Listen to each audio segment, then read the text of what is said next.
মুন্সিগঞ্জে শিশুসহ ৩ জেলায় সড়ক দুর্ঘটনায় অন্তত ৫ জন নিহত হয়েছে। এসব দুর্ঘটনায় আহত হয়েছে আরও ৪ জন। মুন্সিগঞ্জে অটোরিকশার ধাক্কায় মায়ের কোল থেকে ছিটকে পড়ে ১ বছরের শিশু মারা গেছে। বিকাশে কম খরচে ক্যাশ আউটের লিমিট বেড়ে ৫০,০০০, প্রিয় এজেন্টও ২টা।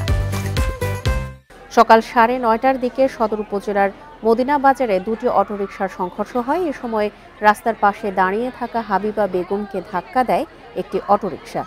এতে শিশু হুমায়রা মায়ের কোল থেকে ছিটকে পড়ে গুরুতর আহত হয়।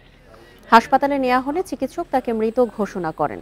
এদিকে বাগেরহাটের রামপালে ট্রাক চাপায় ভ্যানের ৩ যাত্রী নিহত হয়েছে। সকালে খুলনা থেকে মোংলাগামী ট্রাক ঝনঝনিয়া এলাকায় বিপরীত দিক থেকে আসা ব্যাটারি চালিত ভ্যানকে চাপা দেয়। এছাড়া ময়মনসিংহের আলালপুরে বাস সিএনজি সংঘর্ষে ২ জন নিহত হয়েছে।